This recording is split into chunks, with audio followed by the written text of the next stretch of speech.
everyone, welcome back to my channel. My name is Kendra and I'm a physician assistant in aesthetic medicine. Today I'm going to talk about how I got into the field of aesthetics, how you can get in, a few tips and tricks, and also if you're interested in starting your own business, I'm going to help you out with some advice on that too. So let's get started. So for me, my aesthetics journey started before I even went to PA school.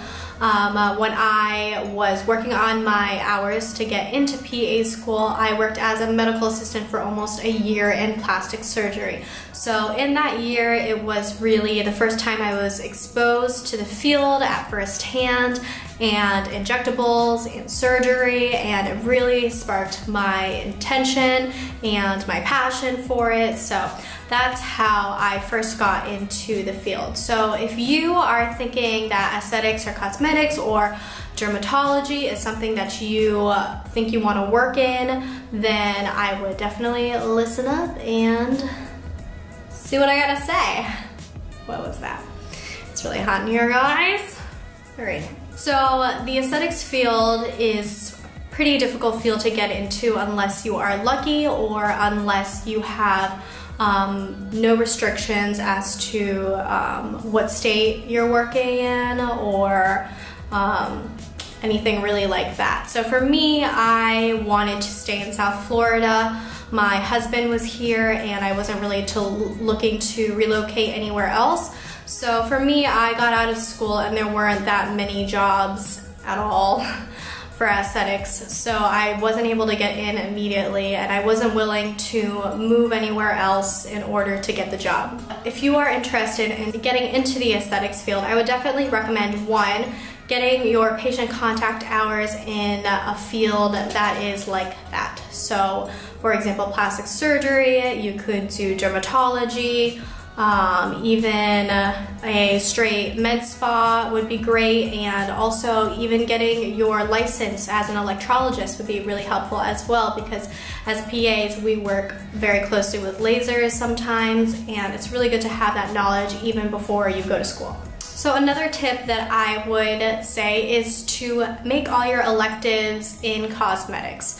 So whether it is plastic surgery or dermatology, whichever one you want to get into, that's what you want to focus on getting your electives in. So things where you're seeing a lot of injectables, a lot of surgery, a lot of face and skincare, and lasers as well, because that experience is really going to boost up your resume and help you get a job faster. So when you're actually done with school and you're looking to get into the field, whether you're a PA or a nurse practitioner, I would definitely try to keep your options open. So if there are job listings in other states or different cities that you're not currently in, if it's something that you're really passionate about, then maybe you could consider moving there and trying to take that offer. Another thing that makes it really difficult to get into aesthetics is that they usually require experience. So obviously if you're coming out of school, you don't really have much experience unless on your rotations they let you do some injections, but still it's not really considered experience, right? So generally some med spas or plastic surgery offices, dermatology offices, they will, you know, have a job listing for a PA or a nurse practitioner and be open to training, but they're going to start you at a very low amount. So I've seen rates as low as $45 an hour, which for a new grad, you have to decide whether or not that's worth it for you. 85,000 is where you'll end up at for $45 an hour, and that's pretty low, especially for the aesthetics field.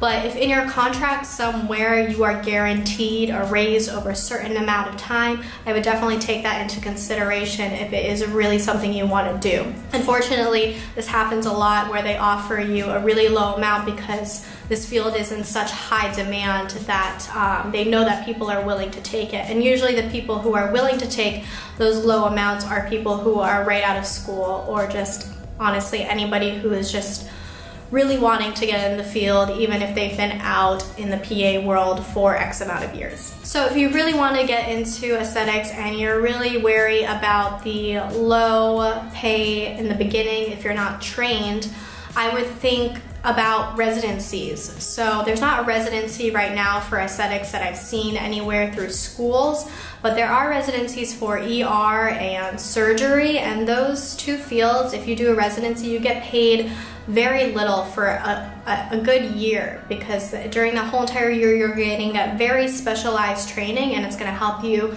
be on top of your game when you get out of the residency. So in those residencies, sometimes you'll see salaries as low as like $50,000, but you know, it is worth it in the long run, because getting into the ER or even surgery is really difficult to do without any experience, especially ER. So ER doesn't take anybody without ER experience, which how do you get any if you didn't get to work in it yet? So. But yeah, so residencies, if you think about it that way, it's really worth your time. So my company, we're thinking about doing a PA residency to bring on another practitioner, where we'll do the same concept, except for us, the time frame will be a little bit shorter, and we will guarantee you a job with us after you're done. I get a lot of questions about whether or not to do trainings on your own before you get into the field. So if you are stuck in a field that you don't want to be in because of whatever your circumstances, then I would definitely recommend going out and getting training. They say that the doctors don't care about training because they're going to do it for you in the office when you get hired, but it's really good to have some background knowledge, especially about anatomy, because anatomy is super important when it comes to injectables and aesthetic medicine. So I think it's very beneficial for you guys to go out and take as many classes as you can, because if you're out there taking classes, then you're out there and you're practicing on people, and there's not many other places you're going to get to be able to practice on people if you're not actually working in the field. So again, if you're stuck in a field that you're not doing cosmetics in, another thing to think about is getting the training done and then talking with your director or your doctor and seeing if bringing cosmetics into the office is something that they'd be interested in, which most people are. Most doctors are interested in that because it just supplements the income, right? So you're providing a very high demand service. So, you know, if you sit down with them and see if you can bring it in the office, then if you bring it into your own office, that's another way to build your own experience, and that's what I did. So I went out and I did a bunch of trainings, and I started injecting at the ENT office that I worked at, and then after that I was also injecting on the side as well to bring up and increase my experience to land the job that I landed recently. So I'm going to talk really quickly about starting your own business in aesthetics. I don't want to delve too deep into it because it can get really specific, but if you guys want me to make another video on how to open your own aesthetics business, let me know. Obviously I haven't opened my own. I did have my practice on the side, which I had for a while, but now I decided to take this position and go a little bit of a different route. So basically, if you're thinking about starting your own practice, I think that's amazing. It's always great to be your own boss, but you also have to think, if you're just getting into the field, it might be a good idea to try and get experience before you go out and try to open your full-blown office. Maybe do it on the side, like on a Saturday, and see if you can rent out a space to do the injections, or you know, try to get hired in a medical aesthetics office, just because it's really going to increase your portfolio and get your name out there so that you build your own clientele. Sorry, I have to take this jacket off, it's so hot. Alright, so starting your own practice, if you're only doing Botox and fillers, then it's not that expensive. But if you want to go and you have this dream of like opening a med spa, it's a lot more overhead. If you want to bring in lasers, that's even more expensive. So I would start small if you can. Like I said, on the side, try to rent out a space in an office on a Saturday where you can go in and do the injections, and then slowly, as your clientele builds, it can turn into your full-time job. As far as legalities with PAs and nurse practitioners owning their own practice, both need to have a medical director in order to own the practice. And the medical director, if you're in Florida, needs to either be a plastic surgeon or a dermatologist. The only exception to this rule is if they own a percentage of your practice. So if it is, let's say, I don't know, an internal doctor, They can be your medical director as long as they own 8% of your company, and it can be 1% if you want.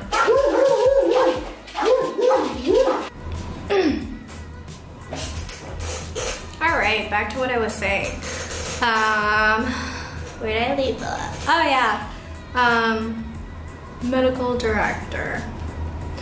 So really in Florida, that's all you need is a medical director. You also need that same doctor or another doctor to be your supervisor on your accounts for Allergan and Galderma and any other, what are they called? Rep companies that sell the products. So just to recap for starting a business in aesthetics, things to really consider and think about before you actually, you know, get into the process is 1, starting small, 2, getting a medical director, 3, funding for expanding, and 4, social media, right? So social media and marketing is very important for getting your clients, and obviously word of mouth. And then obviously the number 1 thing, which I should have said before, all of it is getting your training and practicing as much as possible so that you don't mess up anybody's face. Not that you're going to.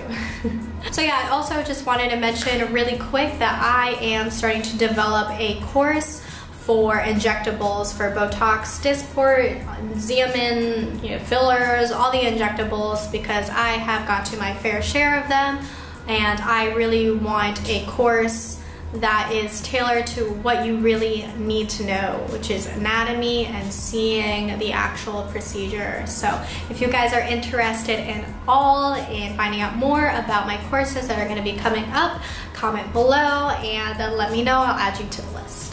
Alright guys, that's all I got for you. So thank you so much for watching. I hope you guys got some tips out of this. If you have any questions about aesthetics or anything like that, comment down below. If there's any videos that you want to see, also comment down below. Hit the like button, subscribe to my channel, and hit the little bell for the notification so that you never miss a video from me. Alright, I'm gonna go now. Bye!